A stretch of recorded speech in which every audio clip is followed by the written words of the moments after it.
Okey, boleh kita mulakan pengajian. Tak gelap ke? Hari ni tak buka lampu eh? Ke memang macam ni selalu? Memang macam ni eh? Oh, kisahnya. Lampu dah buka suruh mati pula. Kuning sangat? Okey, okey, okey. Tak apa, tak apa, tak apa. Nampak. Saya nampak.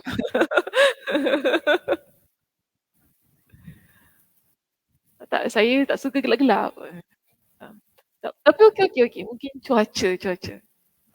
Cuaca tak berapa tak rasa.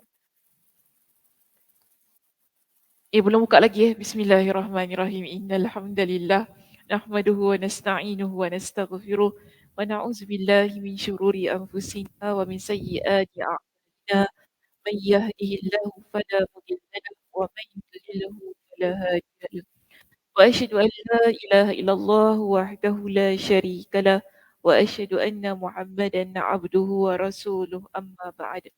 Rabbi shrah li sadri wa yassir li amri wahlul 'uqdatam min lisani yafqahu qawli. Rabbi zidni ilma warzuqni fahma. Allahumma inna nas'aluka ilman nafi'a wa rizqan thayyiba wa 'amalan mutaqabbala.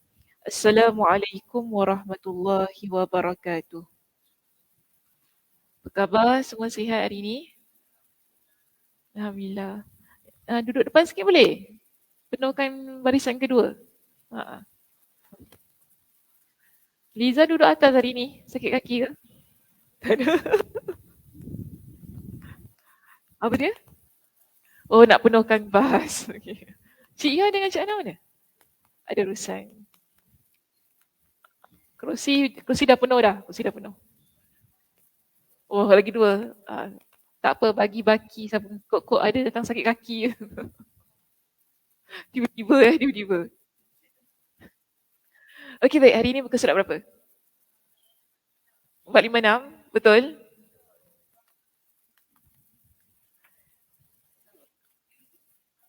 Empat lima enam. Oh, tak apalah. Aiman ni tinggal je. Tinggalkan je. Ah.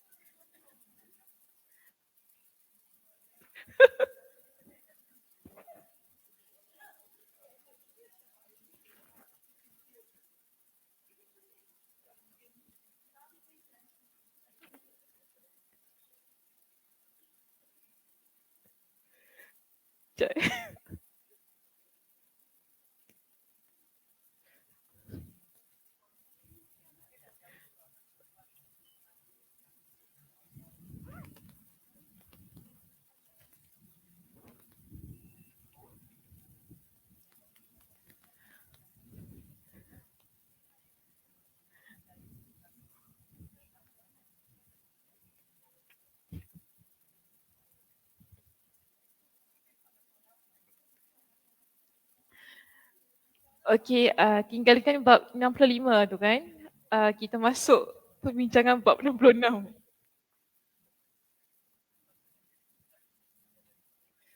Muka surat 459 ni kat situ. Sebab kenapa saya tak masuk bab 65, dia kira menguatkan sahajalah hadis tambahan pada apa yang ada di bab kita yang ke-64. Jadi perbincangannya sama, cuma hadisnya di situ dia dikuatkan sahaja. Baik, terus ya masuk kepada bab 66 di sini, muka surat 459. Topik kita pada pagi ini ialah air kencing unta, haiwan tunggangan dan kambing serta tentang kandangnya. Kandang sekali. Babu abwalil ibili waddawabi wal ghanami wa marabidhiha. Itu bahasa Arab ya. Wa shalla Abu Musa fi daril baridi was sirqini wal bariyatu ila janbihi faqala ha huna wa thamma sawa. Abu Musa pernah mengerjakan solat di Darul Barid dan di tempat yang ada kotoran haiwannya. Sementara itu, padang pasir berada di sebelahnya. Kemudian dia berkata, sama saja solat di sini dan di sana. Boleh faham di situ?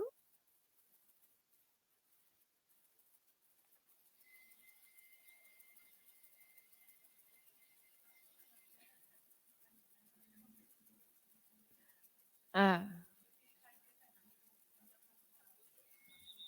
kandang unta tak boleh, kambing boleh. Ni kandang mana ni? Ni kandang mana?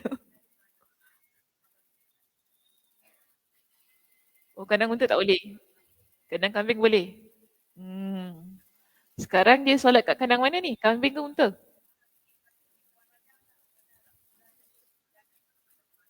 Ha,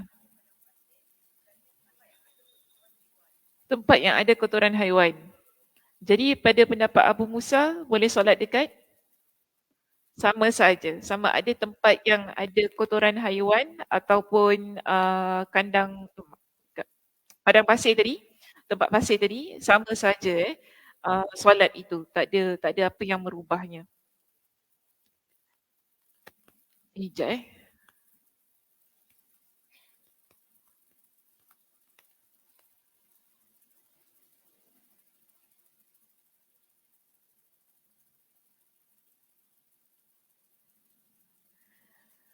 Okay, terus masuk kepada perbincangan hadis di situ. Hadis nombor 233.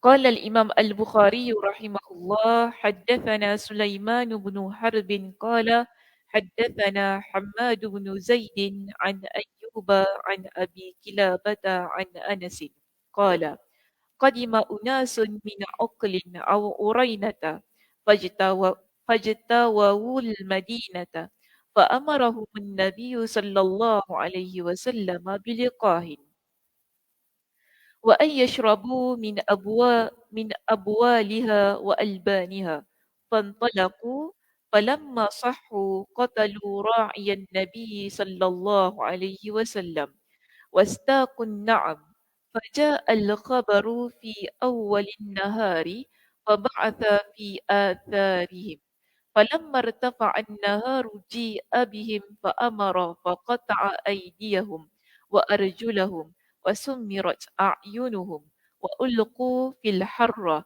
يستسقون فلا يسقون قال أبو قلابة فهؤلاء سرقوا وقتلوا وكفروا بعد إيمانهم وحاربوا الله ورسوله. Baik, maksudnya di sini. Sulaiman bin Harb meriwayatkan kepada kami, dia berkata, Hamad bin Zaid meriwayatkan kepada kami dari Ayyub dari Abu Qilabah dari Anas, dia berkata, sekelompok orang yang berasal dari Uqal atau Uraina datang, tetapi mereka rasa udara Madinah buruk untuk kesihatan. Lantas Nabi SAW memerintahkan mereka untuk mendatangi unta-unta betina milik beliau serta meminum air kencing dan air susu unta-unta tersebut. Mereka pun pergi melaksanakan anjuran Nabi tadi. Setelah sembuh, mereka malah membunuh pengembala Nabi SAW dan membawa pergi unta-unta tersebut. Pada pagi harinya sampailah berita tersebut kepada Nabi SAW, lalu beliau mengirim utusan untuk mengikuti jejak mereka.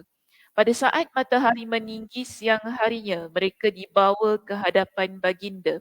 Lalu baginda memerintahkan agar tangan dan kaki mereka dipotong serta mata mereka dicungkil. Lalu mereka dibuang ke Harrah, hamparan bebatuan hitam.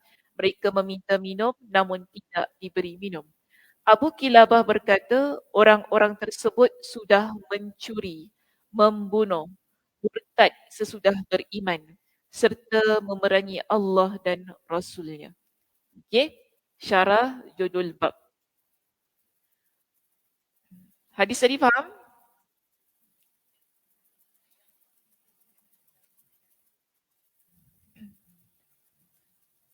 Unta tadi? Mm-mm.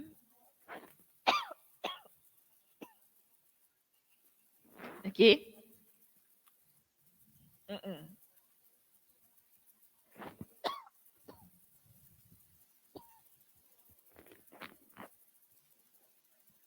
Apa dia?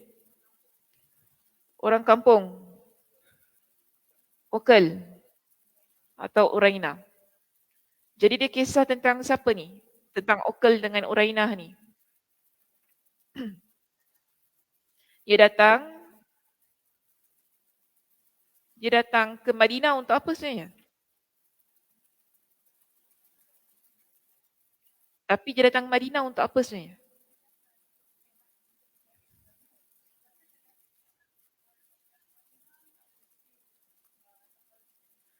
Mm-mm.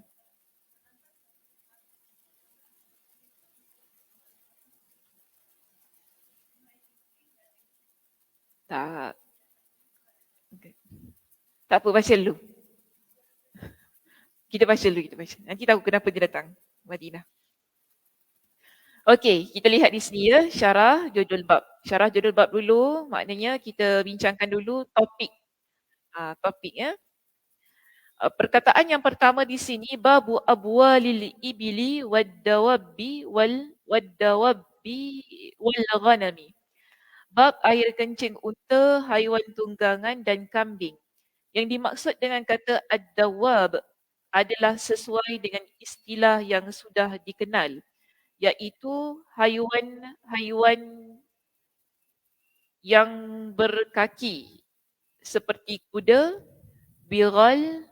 Biral diterangkan tu apa? Kahwin hasil kahwin silang yang dicampurkan antara kuda dan keldai. Jadi bila anaknya keluar kita panggil biral. Dan keldai. Keldai lain, biral lain. Okay? Ada kemungkinan juga ini hanya sebagai bentuk penyebutan kata yang bersifat umum setelah penyebutan kata yang bersifat khusus. Dan penjelasan pertama lebih kuat. Penjelasan pertama maksudnya yang tadilah yang awal tu. Sesuai dengan istilah yang sudah dikenal. Ini penjelasan pertama. Okey. Jadi kita ambil penjelasan yang pertama itu. Oleh kerana itu, Al-Bukhari mencantumkan athar Abu Musa yang melakukan solat di Darul Barid. Darul Barid maknanya tempat persinggahan. Dia macam R&R macam tu. Okey. Ada R&R, okay, nak berehat kat situ kan. Jadi diorang duduk dekat situ. Sebab ia merupakan tempat bernaung haiwan-haiwan tunggangan pada malam hari. Hadis Muraniyin ini juga dijadikan dalil oleh Al-Bukhari bahawa air kencing unta adalah suci. Demikian juga dengan hadis yang berisi tentang kandang kambing. Maksudnya solat di tempat ini dinilai sebagai sah. Jadi hadis Muraniyin biasanya bila kita baca tentang hadis orang yang minum air kencing unta ini, hadis ini kita panggil sebagai hadis Muraniyin. Okay, dikenal sebagai hadis Uraniyin. Baca mana-mana kitab pun para ulama syarah hadis akan mengatakan ini hadis Uraniyin. Okay, jadi sebab itu nanti sepanjang perbincangan kita ini kita akan gunakan istilah ni lah ya, hadis Uraniyin, hadis Uraniyin. Jadi bila kita kata hadis Uraniyin maknanya hadis tentang kisah yang melibatkan kaum daripada Uqal ataupun Urainah ini yang datang ke Madinah. Kemudian mereka sakit, lalu mereka diminta ataupun disuruh oleh Nabi untuk minum air kencing unta. Jadi kisah ini dipanggil sebagai hadis Uraniyin. Baik, seterusnya kita ada perkataan wa maradidhiha serta tentang kandangnya. Okay, lafaz ini adalah bentuk jamak dari kata mirbag. Dibaca dengan memfathahkan huruf ba dan diikuti oleh huruf dad, yakni sebutan untuk kandang kambing. Seperti halnya kata ma'atin. Ma'atin yang merupakan sebutan untuk kandang unta. Dhamir ha yang tertera pada lafaz tersebut merujuk kepada kata yang terdekat yang disebutkan iaitu kambing. Okey, cuba tengok muka surat 459. Kita ada topik kan dekat atas itu babu abwalil ibili wad dawabi wal ghanami wa marabidhiha. Jadi kita ada 3 kat situ. Kencing unta, kencing haiwan tunggangan dan kencing kambing. Okey, 3 kat situ. Wa marabidhiha, Ha tu nak balik pada yang mana satu? Adakah balik kepada ketiga-tiganya ataupun balik kepada yang paling dekat? Maka di sini tadi dijelaskan kepada kita, dhamir ha yang tertera pada lafaz tersebut merujuk kepada kata yang terdekat, iaitu al-ghanam. Jadi wa marabidiha serta kandangnya, kandangnya itu kita maksudkan di sini kandang kambing. Okey, bukan kandang unta, bukan kandang haiwan tunggangan, tetapi kandang kambing kerana perkataan kambing itu lebih dekat dengan marabid yang diletakkan di situ. Jadi inilah yang dijelaskan dalam penerangan Imam Ibn Hajar Al-Asqalani. Al-Bukhari tidak mengungkapkan dengan jelas hukum tempat-tempat tersebut.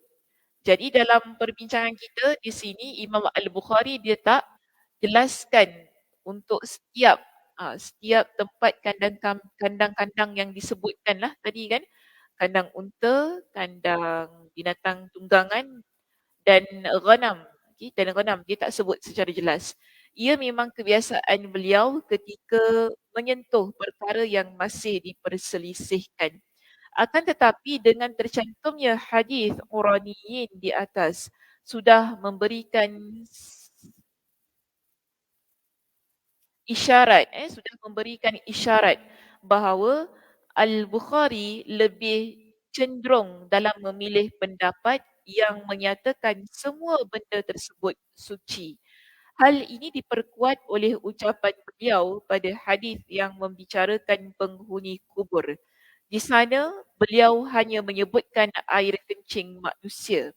Di antara ulama yang berpendapat demikian adalah Asy-Sya'bi, Ibn Ulayyah dan Abu Daud. Tak apalah, tak ada berapa sangat perbincangannya. Dalil ini juga, okey, kita lihat muka surat berikutnya. Dalil ini iaitu hadis Quraniyin ini juga menolak dakwaan pendapat yang menukil adanya ijma' kesepakatan para ulama bahawa hukum air kencing haiwan yang halal dimakan dagingnya adalah najis secara mutlak. Perbahasan ini telah kami jelaskan sebelumnya. Jadi ada pendapat ulama yang kata haiwan yang halal kita makan, air kencingnya najis secara mutlak. Ada pendapat yang kata begitu. Jadi bila kita baca hadis Quraniyin ini, kita dapati bahawa kenajisannya tidak mutlak. Maknanya air kencing unta itu bila Nabi suruh minum, di situ ada hukum sucinya pada air kencing tersebut. Okey, jadi menolaklah pendapat yang kata air kencing haiwan yang halal kita makan sebab unta tu halal dimakan. Okey, jadi di sini menolak dakwaan orang yang mengatakan najis secara mutlak air kencing haiwan yang halal dimakan bila datangnya hadis Quraniyin ini. Okey, seterusnya. Perkataan wasalla Abu Musa. Okay, so kita masuk isu sekarang Abu Musa solat dekat kandang tu kan. Okey. Abu Musa pernah mengerjakan solat. Dia adalah Abu Musa Al-Ash'ari. Jadi siapa dia? Abu Musa Al-Ash'ari. Athar ini kita panggil sebagai athar diriwayatkan secara mausul oleh Abu Nuaim iaitu guru Al-Bukhari di dalam kitab As-Salah karyanya. Dia rahimahullah berkata, Al-A'mash meriwayatkan kepada kami, dia berkata, dari Malik bin Al-Harith, yakni As-Sulami Al-Kufi, dari ayahnya dia berkata, Abu Musa radhiyallahu an mengimami kami di Darul Barid. Jadi di Darul Barid ini di sana ada kotoran haiwan. Sementara padang pasir terbentang di sebelahnya. Mereka pun berkata kepada Abu Musa, alangkah baiknya jika kamu solat di dekat pintu. Maknanya solat dekat luar kandang kambing itulah, bukan dekat dalam. Okay? Jadi Abu Musa kata sebagaimana ucapannya dalam hadis bab ini. Apa Abu Musa kata tadi? Sama saja. Solat dekat sana ataupun di sini. Maksudnya sama je. Solat dekat kandang kambing ataupun solat dekat padang pasir yang ada dekat luar itulah. Baik, seterusnya. Kata as-sirqin, okey, as-sirqin dibaca dengan mengkasrahkan huruf sin. Huruf sin kita baca baris bawah dan mensukunkan huruf ra. Ra baca baris mati. Jadi bunyinya sir, yakni kotoran haiwan. Ibn Sida menyebutkan bahawa kata ini dibaca dengan memfathahkan huruf awalnya as-sar. Jadi bunyinya sar. Okey. Fathah maknanya baris atas. As-sarqin. Kata ini berasal dari kata Parsi yang diadaptasi ke dalam bahasa Arab.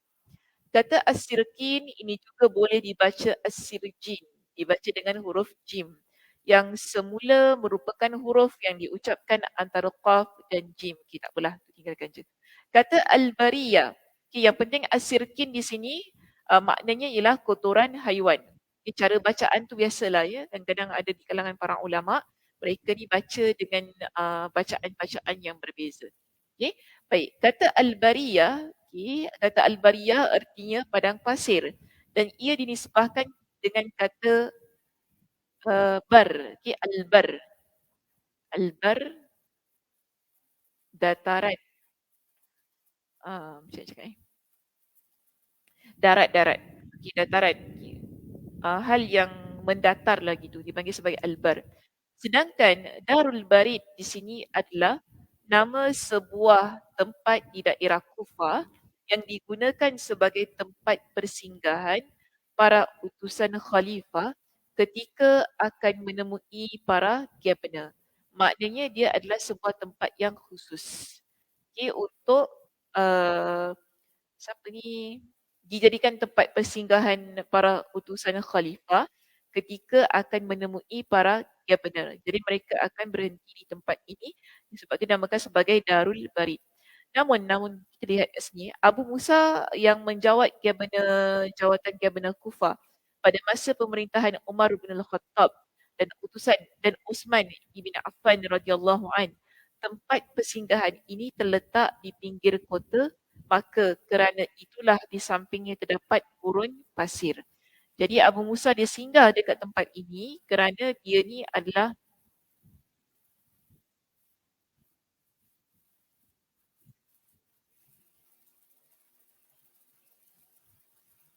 bunyi apa? Hmm? Siapa berbual?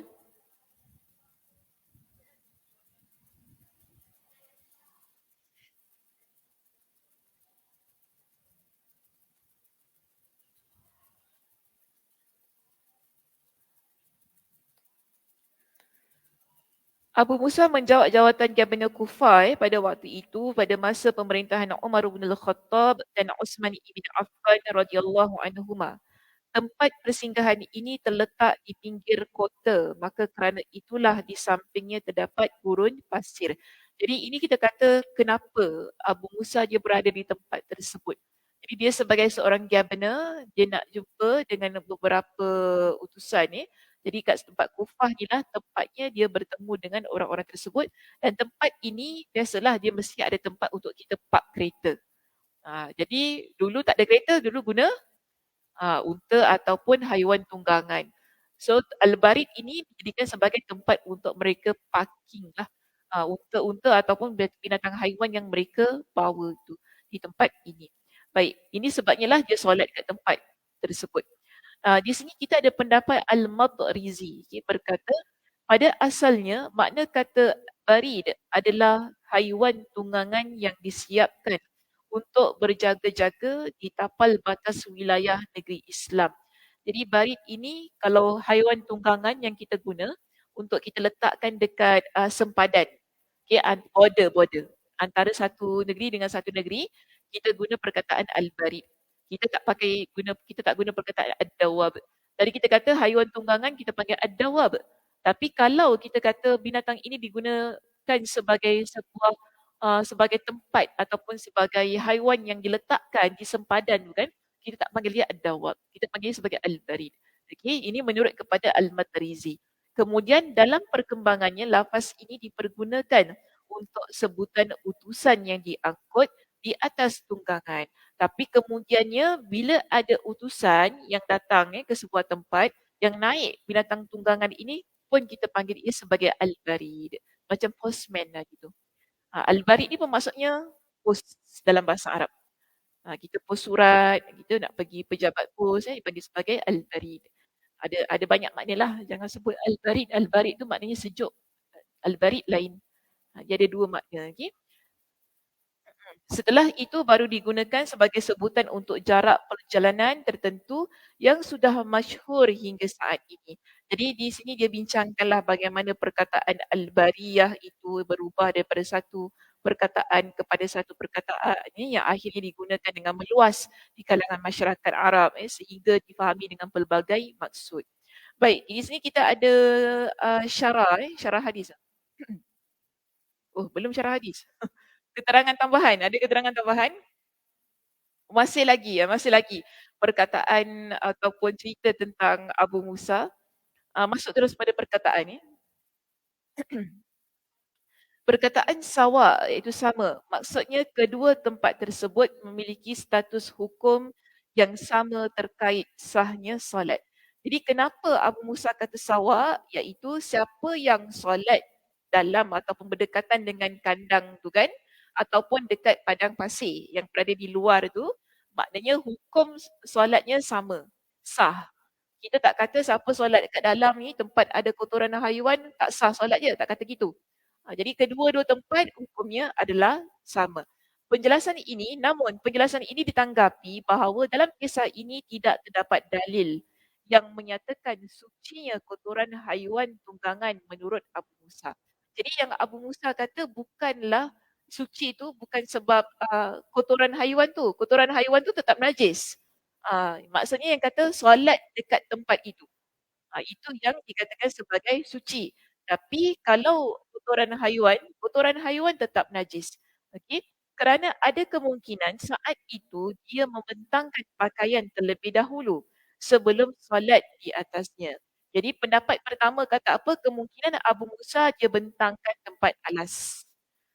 Ya.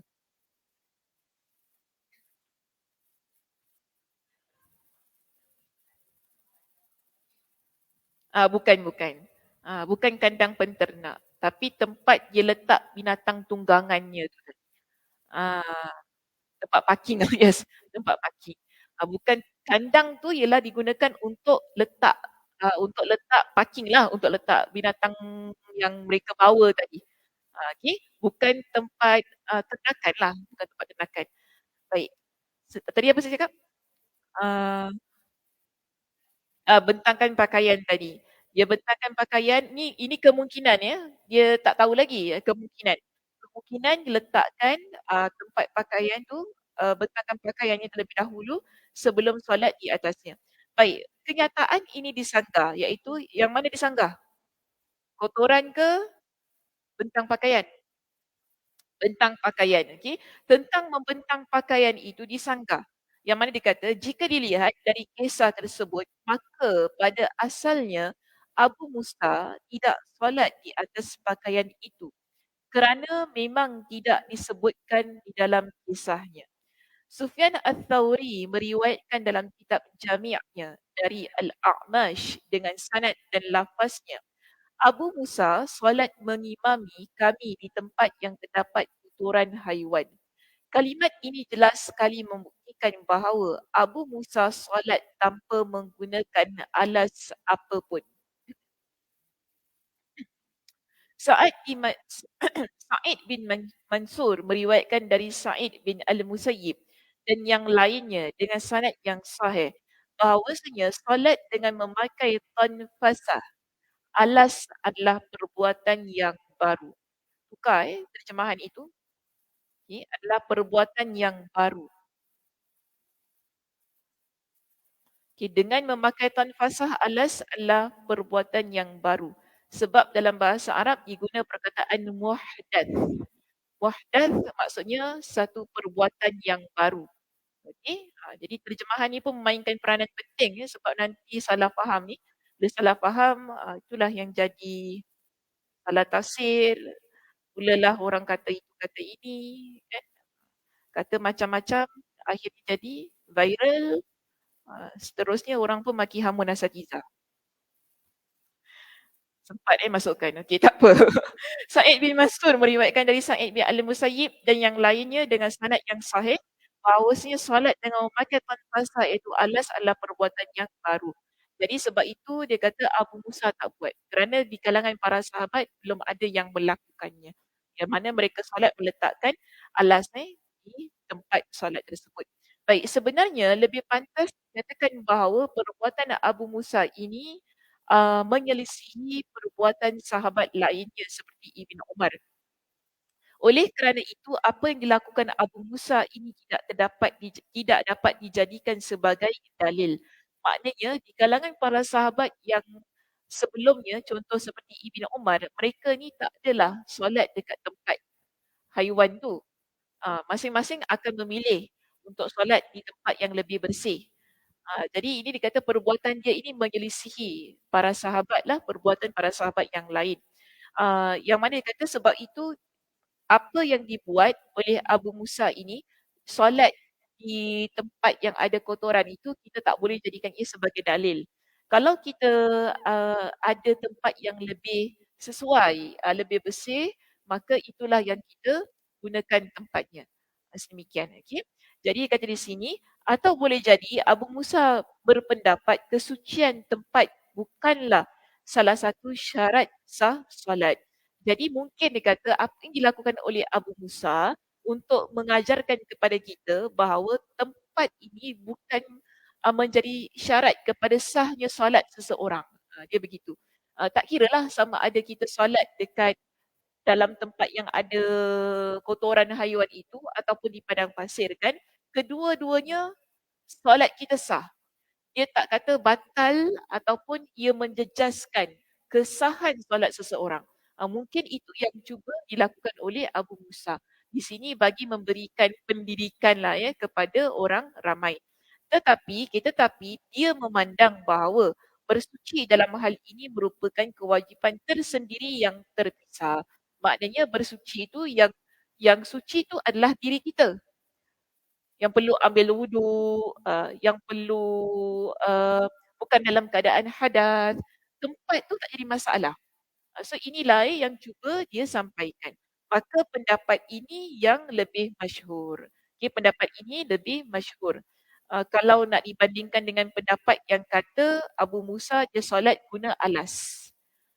Okay, dia tak guna alas tetapi sebenarnya yang cuba dia sampaikan di sini tentang tempat bukan menjadi syarat sahnya solat seseorang.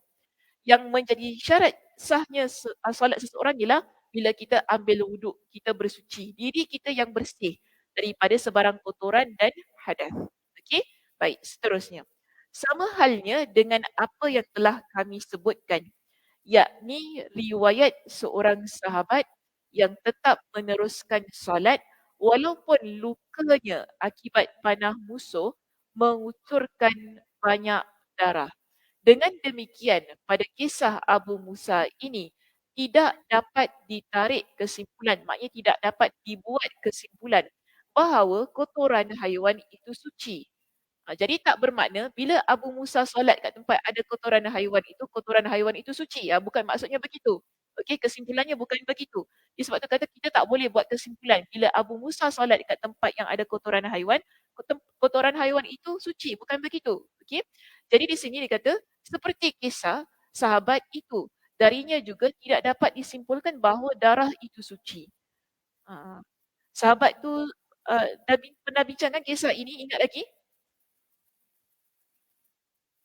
Hmm. Yang baru juga, lama sangat tu. Lama sangat. Dia buat apa? Kisah sahabat ni, dia solat, kemudian keluar darah. Macam mana boleh keluar darah? Sahabat.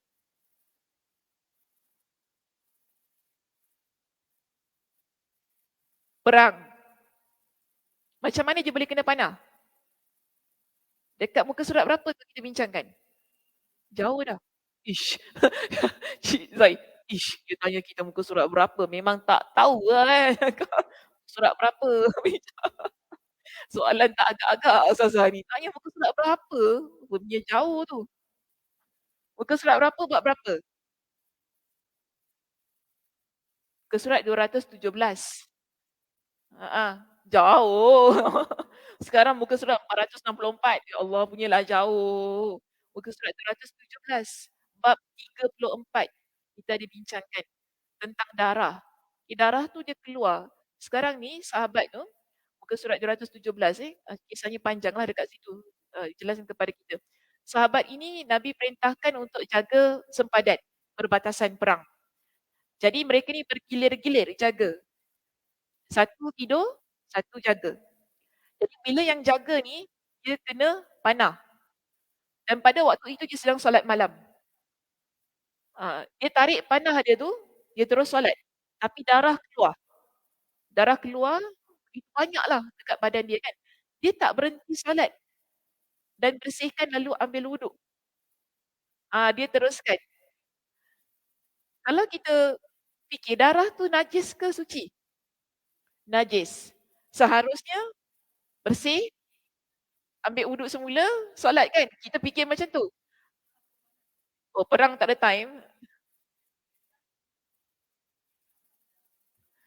Tapi belum sampai tu musuh baru panah je tu kan. Tapi sekarang, okey kita tak ambil lah tentang darurat tu. Yang kita nak ambil ialah darah yang keluar daripada badan. Okey, badan dia, dia teruskan. Dia tak bersihkan. Masalah ambil wuduk tu lain ceritalah. Okey, sebab keluarnya darah daripada badan tu bukan sebab batalnya wuduk kan. Melainkan kalau kita datang haid ke apa, itu memanglah batal terus tak boleh solat. Tapi sekarang darah tu seharusnya bagi pandangan kita dia mesti dibersihkan kerana darah itu najis. Tapi sahabat tu tak buat sedemikian. Sahabat tu teruskan sahaja. Kemudian bila dia teruskan, panah lagi tau. Dia kena panah lagi. Dia tarik lagi panah tu, dia teruskan. Sampai dia habis solat. Jadi, lepas dia habis solat tu, dia kejut kawan dia. Bangun-bangun ada musuh. Kawan dia bangun ni, dia tengok, darah banyak sangat kat badan dia tu kan. Dia kata, kenapa kau tak kejut aku? Dia kata apa? Sebab aku sedang baca satu surah yang aku suka. Jadi aku tak nak berhenti. Aku nak teruskan. Nampak keimanan. Keimanan sahabat yang begitu menebal. Kalau kena kita, kalau kena kita sekali je, itu kalau kena mak saya melata tu.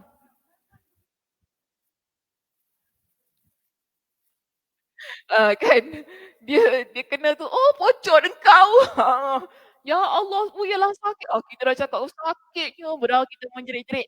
Tapi sahabat ni relax. Ya, keimanan ni, Masya Allah, keimanan yang ada pada sahabat ni. Kenapa? Bukan sebab kita, tapi dia tak kata pun sebab keimanan dia. Dia punya sebab pun kadang-kadang macam pelik juga. Dia kata apa? Sebab dia suka baca surah tu. Tak tahulah surah apa dia baca. Mungkin dia tengah baca surah Ali Imran ke, surah Al-Kahfi ke, surah Al-Baqarah ke apa kan. Yang dia suka, yang dia tak nak stop. Dia nak habiskan surah tu. Masya Allah, tabarakallah. Surah Al-Baqarah bila nak game. Yelah mungkin kita ambil surah pendek-pendek lah An-Nazi'at ke apa kan, surah Abasa ke apa, dia suka sangat baca surah tu. Jadi dia nak habiskan surah tersebut, lalu dia pun kata dengan kawan dia, "Tak apalah aku okey je." Bila bangun barulah tahu. Jadi di sini kita nampak sahabat itu yang uh, apa dia? Al-Kahfi dia kata. Oh Al-Kahfi masya-Allah. Panjang juga tu, okey panjang juga tu. Al-Kahfi panjang juga. Panjang juga Al-Kahfi, bukan surah Abasa. Abasa tu pendek boleh tahan lagi. Kalau Al-Kahfi tu panjang. Jadi bila kita lihat dalam kisah sahabat itu, darah najis, tapi adakah darah menjadi sebab membatalkan solat dan keluar daripada badan itu? Tidak. Dia teruskan. Sama kesnya di sini mereka ambil kan kesnya Abu Musa tadi. Abu Musa dia solat dekat kandang yang ada kotoran haiwan. Tapi adakah membatalkan solatnya? Tidak. Walaupun kotoran haiwan itu najis. Jadi di situ mereka cuba kaitkan kisah Abu Musa dengan kisah tak salah Ammar Ammar bin Yasir ke? Betul nama sahabat yang kena panah tu Ammar bin Yasir ke? Abad. Yang tidur Ammar. Okey okey. Abad kisah Abad tadi. Okey, settle tentang kronologi analogi yang diberikan. Aku dia kenapa ni? Analogi yang diberikan itu. Baik. Lagi pula kita lihat ya pada perenggan yang berikutnya. Lagi pula cara mengkiaskan haiwan yang haram dimakan dengan haiwan yang halal dimakan terkait suci atau tidak sucinya kotoran haiwan tersebut adalah cara yang tidak jelas. Apalagi perbezaan antara kedua jenis haiwan itu sendiri baru dapat disebutkan bila mana memang telah terbukti secara tepat, yakni terdapat dalil yang sahih bahawa kotoran haiwan yang halal dimakan itu suci. Keterangannya akan kami jelaskan sebentar lagi. Terkait dengan hal itu terdapat hadis marfu' dari Abu Hurairah radhiyallahu an yang disahihkan oleh Ibn Khuzaimah dan lainnya dengan lafaz istanzihu minal bauli fa inna ammata azabil qabri minhu. Bersihkanlah diri kalian dari air kencing kerana kebanyakan azab kubur disebabkan oleh, kita dah pernah bincangkan ya tentang air kencing kan, yang disebabkan oleh azab. Itu sebab itu diminta untuk dibersihkan diri kita ni dari sebarang air kencing. Maka di sini Imam Ibn Hajar kata kandungan hadis ini yang bersifat umum lebih layak dijadikan pegangan sebab maknanya jelas sekali mencakup semua jenis air kencing termasuk air kencing unta. Kerana itulah wajib menjauhi segala jenis air kencing kerana terdapat ancaman yang keras seperti yang disebutkan dalam hadis marfu' di atas. Okey, wallahu a'lam. Tapi di bawah ini ada nota kaki nombor 177 ya, dijelaskan kepada kita yang dimaksudkan dengan air kencing di sini hanya air kencing manusia sahaja. Okey, tidak termasuk air kencing haiwan. Sebab air kencing haiwan ni ada perbincangan lah, masih lagi dibincangkan yang mana suci, yang mana halal. Okey, yang mana suci, yang mana najis. Masih lagi dibincangkan di kalangan para ulama. Jadi yang confirm dalam hadis istanzihu minal baul, okay, yang ada dekat situ kan, yang kita confirmkan di sini ialah kencing itu ia adalah kencing manusia yang menjadi penyebab kepada azab kubur. Okey, kita masuk kepada syarah hadis. Perkataan pertama, an Ayyuba an Abi Kilabah, dari Ayyub dari Abu Kilabah. Demikianlah yang diriwayatkan oleh Al-Bukhari dan Abu Dawud secara mutaba'ah dari Sulaiman bin Harb. Tak apalah, tinggalkan ya. Tinggalkan saja tu. Perkataan Anasin, okay, tak apa, tinggalkan saja. Dia terangkan tentang ni tentang perawi ya. Nama dia asal daripada mana, okay, tak apalah, tinggalkan saja perbincangan.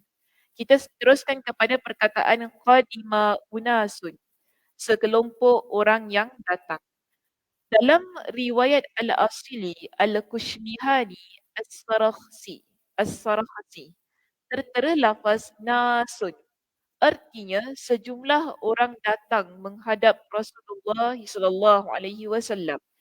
Al-Bukhari menyatakan hal ini secara tegas dalam kitab Diyat dari jalur Abu Raja dari Abu Kilabah. Okey, maknanya nas di situ sekelompok orang yang datang. Seterusnya diterangkan kepada kita siapa yang datang dekat sini. Iaitu perkataan min Uqlin au Uraina. Dari suku Uql atau Uraina. Keraguan ini berasal dari Hammad. Dia guna perkataan au kan? Au maksudnya atau. Bila kita guna perkataan au, maknanya kita tak sure. Kita tak confirm mana satu. Adakah Ukal ataupun Oraina. Okey, di situ. Jadi dia kata ini berasal daripada keraguan perawi yang bernama Hammad. Al-Bukhari mencantumkan hadis ini dalam bab Muharibin melalui jalur Qutaibah dari Hammad dengan lafaz sekelompok orang dari Ukal atau dia berkata dari Oraina atau tidak mengetahui kecuali ia hanya mengucapkan dari Ukal. So dekat situ dia dah uh, haru biru. Dia dah jadi macam mana satu betul ni? Ukul ataupun Uraina? Mana satu? Baik, pada bab al-jihad, Al-Bukhari juga mencantumkan hadis ini dari riwayat Wuhaib dari Ayyub dengan lafaz an-narah dan min Uqal, bahawa sekelompok orang dari Uqal tanpa keraguan dia tidak menggunakan kata au. Jadi kalau kita buka kitab jihad, kita akan dapati hadis ini Al-Bukhari dia sebut jelas. Dia kata kelompok ni, orang ini datang daripada Uqal tanpa keraguan dengan menggunakan kata au. Demikian juga dalam bab muharibin dari Yahya bin Abu Kathir dan dalam kitab Diyat dari Abu Raja. Kedua perawi ini meriwayatkannya dari Abu Kilabah. Okay. So kitab jihad, kitab muharibin, kitab Diyat, semuanya kata daripada mana? Uqal. Kenapa diam je? Tak faham eh? Pening? Okey, okey, Mei. Pening Okey.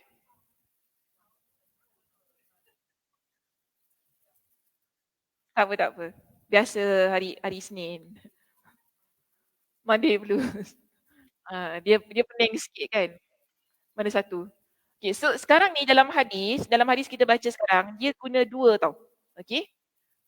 Ukal dengan Uraina. Jadi sekarang ni, kelompok ni datang daripada mana? Ukal ataupun Uraina. Sebab apa? Imam Al-Bukhari pun dia riwayatkan ada banyak. Okay? Contoh tadi kitab jihad. Kitab jihad. Sekarang kitab apa kita belajar? Sekarang kita belajar kitab apa? Kitab apa ni? Kitab wuduk. Okey. Imam Al-Bukhari dia ada banyak kitab-kitab yang lain. Okey, kalau kita buka kitab jihad, kitab Muharibin ada sebut tadi. Muharibin, kitab Diyat kan? Ada lagi kitab? Tiga je kan? Betul, tiga je eh?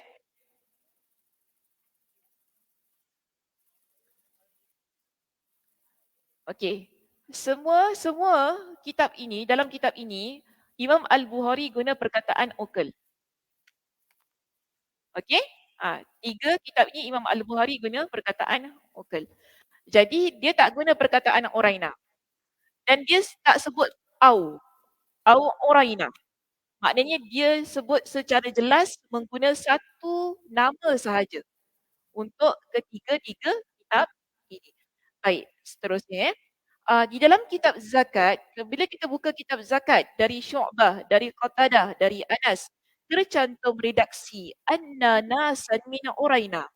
Tapi Imam Al-Bukhari juga dia ada menyebutkan perkataan Uraina sahaja dalam kitab zakat.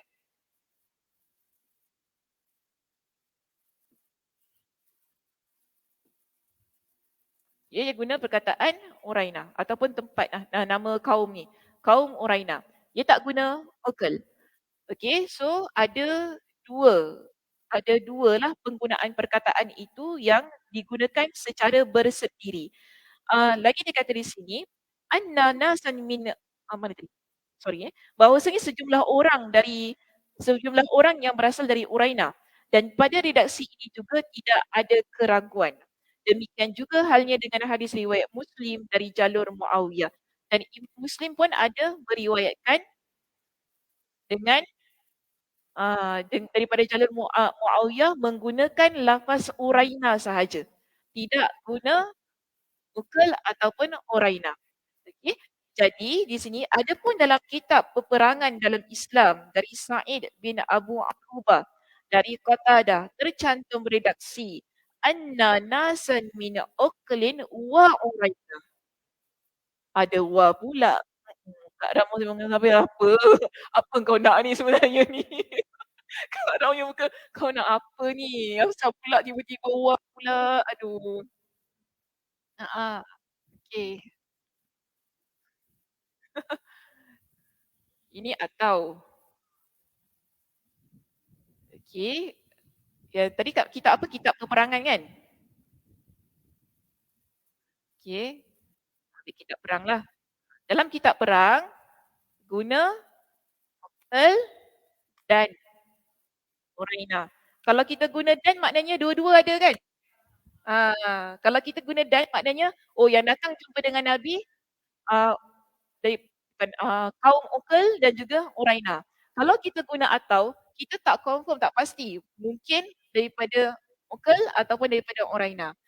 So dia dia ni sekarang tengah confuse lah. Sekarang mana satu datang ni? Mana satu datang ni? Dua-dua datang ke? Ataupun salah satu saja? Ataupun memang orang tak confirm mana satu yang datang? Baik. Di sini dia jelaskan kepada kita lagi. Bahawasanya orang yang berasal dari Uqal dan Urainah. Pada redaksi hadis ini malah terdapat huruf waw dan inilah riwayat yang benar. Alamak, inilah riwayat yang benar. Jadi ini riwayat yang benar. Dua-dua datang. Maknanya dua-dua datang. Pening-pening rupanya dua-dua datang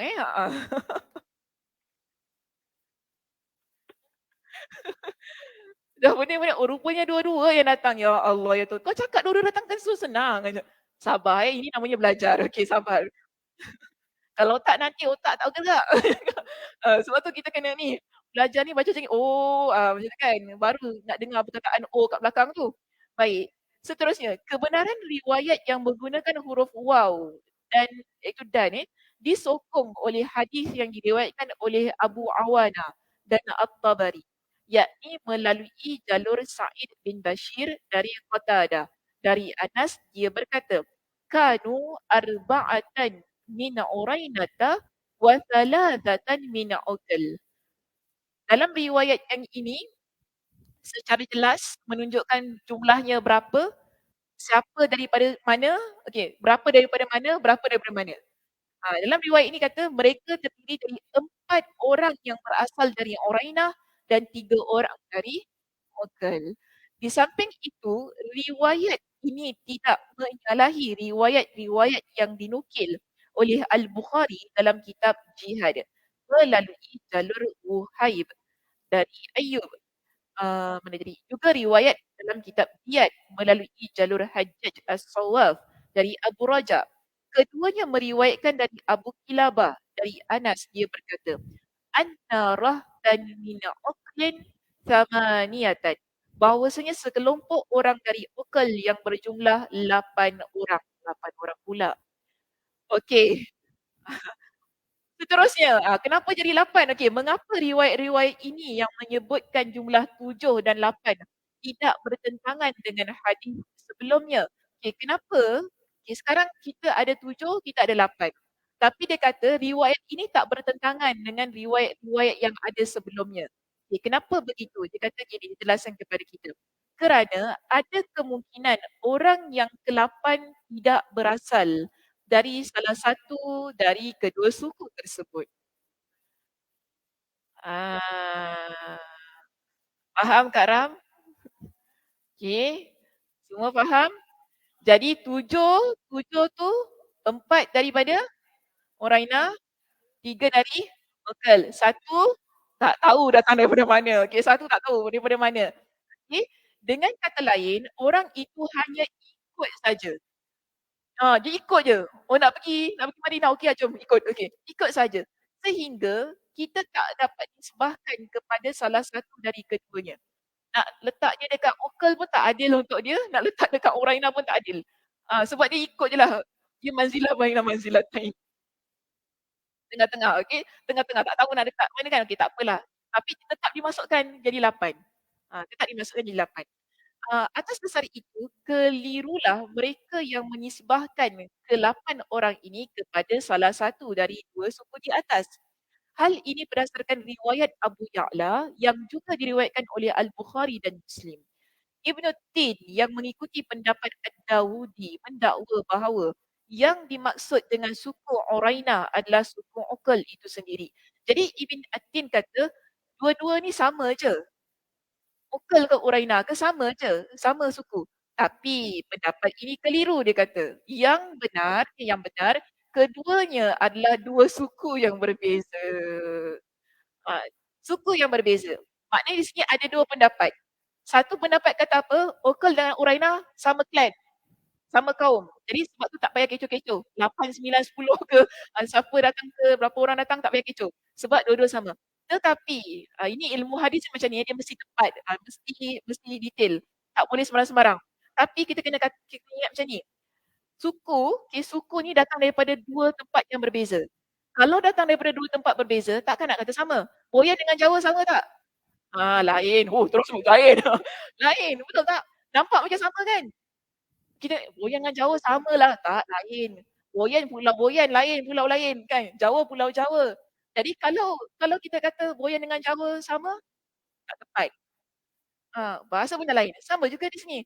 Akal dengan Oraina tak sama, beza. Jadi tak tepatlah pendapat Ibn Atin tadi yang kata dua-dua ini daripada suku yang sama. Jadi dia kata yang benar, dia kata suku Okal merupakan keturunan Adnan. Sedangkan suku Oraina merupakan keturunan daripada Qattan. Yang dimaksud dengan Okal lah, baru nak cakap Okal. Okay. So settle. Settle tentang ni. Maknanya dua-dua ada tak jumpa dengan Nabi? Yes. Dua-dua jumpa dengan Nabi. Yang atau ni dah tak ada kekeliruan lagi. Kita jelas bahawa Ukal dan Urainah dua-dua datang jumpa dengan Nabi. Urainah berapa orang tadi? 4, Ukal 3. Kenapa ada 8? Belajar matematik okey. Satu daripada lain, tak tahu mana datang, okey. Satu daripada tempat lain. That's why jadi 8. Ada riwayat kata 8. Urainah dengan Ukal sama tak suku? Tak. Okey. Urainah daripada mana?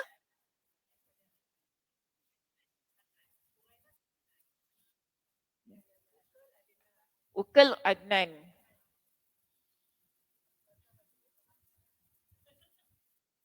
Dia kena bangun baru dia. Okey, tadi Qattan. Okey. Jadi daripada dua suku yang berbeza. So tak boleh nak kita samakan. Jadi settle lah perbincangan tentang berapa ramai, adakah sama, tak sama. Selesai. Kita masuk isu lain. Yang dimaksud dengan suku Uqal dibaca dengan mendammahkan huruf Ain. Baru nak cakap ya. Dan dengan mensukunkan huruf Qaf adalah suku yang berasal dari Taim Ar-Rabab. Sedangkan suku Urainah dibaca dengan mendammahkan suku Ain dan diikuti oleh huruf Ra dan Nun dalam bentuk isim tasghir, terdiri dari suku Quda'ah dan suku Bajilah. Ni semua dia punya anak-anak je lah, suku-suku ni kan. Tadi kita kata ada kita tadi sebut Adnan dengan Qattan tu kan. So ini penerangan yang lebih detail. Maknanya datang daripada mana. Sebagaimana yang disebutkan oleh Musa bin Uqbah dalam kitab Al-Maghazi. Demikian juga dikutip oleh At-Tabari melalui jalur lain dari Anas. Dalam hadis yang diriwayatkan oleh Abdul Razzaq dari Abu Hurairah radhiyallahu an dengan sanad yang lemah. Okey, sanad yang lemah. Disebutkan bahawa mereka berasal dari Bani Fazarah. Tapi pendapat ini keliru. Kerana Bani Fazarah berasal dari Mudar. Sehingga silsilah mereka sama sekali tidak bertemu. Tak kira sama ada dengan Uqal maupun Urainah. Jadi pendapat yang kata mereka dari Bani Fazarah itu keliru. Tak tepat. Ibn Ishaq meriwayatkan dalam kitabnya bila mereka datang jumpa dengan Nabi sekarang ni isunya bila mereka datang jumpa dengan Nabi kita ada 3 pendapat di sini. Pertama dia kata pendapat daripada Ibn Ishaq menyebutkan dalam kitabnya Al-Maghazi bahawa mereka datang setelah perang Dzulqarad yang terjadi pada bulan Jamadil Akhir tahun 6 Hijrah. Manakala Al-Bukhari menyebutkan bahawa mereka datang setelah penandatanganan salah, penandatangan perjanjian Hudaibah. Pandai-pandai nampak. Setelah perjanjian Hudaibah yang terjadi pada bulan Zulqa'dah di tahun yang sama. Sementara itu Al-Waqidi menyebutkan kedatangan mereka pada bulan Syawal tahun itu juga. Pendapat Al-Waqidi diikuti oleh Ibn Sa'ad, Ibn Hibban dan ulama lainnya. Wallahu a'lam. Yang sama apa? Tahun. Okey, yang sama tahun. Yang tidak ada pertikaian, mereka datang jumpa dengan Nabi pada tahun 6 Hijrah. Okey, pada tahun 6 Hijrah. Cuma Selepas peristiwa apa, itu yang diperselisihkan. Yang pertama, pendapat Ibn Ishaq kata mungkin selepas perang Zulqarat yang terjadi pada bulan Jamadil Akhir. Kalau pendapat Imam Al-Bukhari kata setelah perjanjian Hudaibiyah, yang terjadi pada bulan Zulqa'dah. Kemudian Al-Waqidi kata pada bulan Syawal, hari raya, hari raya. Hari raya datang jumpa Nabi. Okay, dekat-dekat kan semua kan. Tapi yang penting tahunnya. Tahun 6 Hijrah di situ tidak ada pertikaian di kalangan para ulama. Baik, dalam bab Al-Muharibin, muka surat berikutnya, dalam bab Muharibin, Al-Bukhari menyebutkan dari jalur Wuhaib dari Ayyub bahawa orang-orang tersebut tinggal di Masjid Nabawi bersama Ahlus Suffah sebelum mereka diminta pergi mendatangi unta si pengembala untuk meminum susu dan air kencingnya. Jadi macam ni, mereka sampai ke Madinah dalam keadaan yang sihat. Okey. Tak sakit apa, sakit tu sakitlah biasa. Cuma bila duduk Madinah makin teruk situasi mereka. Dan mereka datang ni jumpa dengan Nabi nak masuk agama Islam. Lalu mereka duduk bersama dengan Ahlus Suffah. Ahlus Suffah golongan yang duduk dekat Masjid Nabi situ. Jadi bila dah duduk situ, barulah beberapa masa mereka sakit. Bila mereka jatuh sakit, mereka jumpa dengan Nabi, mereka kata Madinah ni tak sesuai dengan keadaan mereka. Itu yang menyebabkan Nabi perintahkan mereka jumpa ataupun pergi uh, jumpa pengembala kambing, pengembala unta Nabi tu untuk minum air kencing dan susu. Akhirnya itu menjadi penawar kepada mereka. Okey? Nak sambung ke tak? Jauh lagi. Sambung minggu depan. Sambung minggu depan. Panjang lagi. Tak tahu bila nak game. Panjang lagi perbincangannya. Panjang sangat. Jadi kita bincang sikit-sikit dulu lah ya. Secara umumnya kita faham begitu. Kaum Uqal dan Urainah ini mereka datang jumpa dengan Nabi untuk memeluk agama Islam dalam keadaan yang tak kata sihatlah, sihat. Kemudian setelah mereka duduk di Madinah, mereka jatuh sakit. Setelah mereka jatuh sakit, mereka jumpa dengan Nabi tentang keadaan mereka. Itulah yang menyebabkan Nabi perintahkan mereka pergi minum kencing unta. Unta itu unta milik Nabi ya, bukan unta milik orang sembarangan. Unta milik Nabi SAW. Akhirnya mereka sembuh. Bila sembuh, itulah peristiwa yang berlaku. Mereka pun murtad, mereka bunuh pengembala unta itu. Mereka curi unta tersebut dan akhirnya jadi kes jenayah kaum Urainah ini. Tapi bolehkah kita pergi umrah minum kencing unta tak? Habis yang pergi umrah tu siapa minum kencing unta tu siap dia jual kencing unta. Ada. Pergi umrah tu dia sakit. Kita fikir baik. Itu untuk orang lain bukan untuk Nabi. Tak apalah, nanti kita bincang ya. Nanti kita bincang. Kita sambung perbincangannya. Boleh ke tidak minum?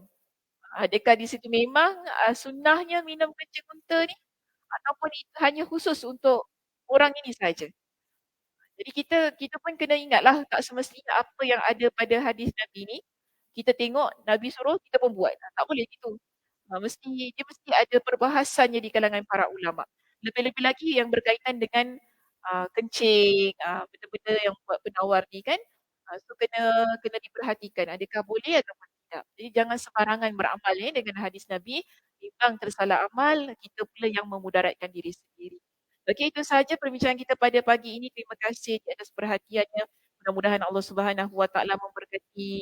Mudah-mudahan Allah Subhanahu Wa Taala memberikan kesihatan dapat kita bertemu pada minggu hadapan. Saya tutup dengan tasbih kafarah. Subhanakallahumma wa bihamdika asyhadu an la ilaha illa anta astaghfiruka wa atubu ilaik. Assalamualaikum warahmatullahi wabarakatuh.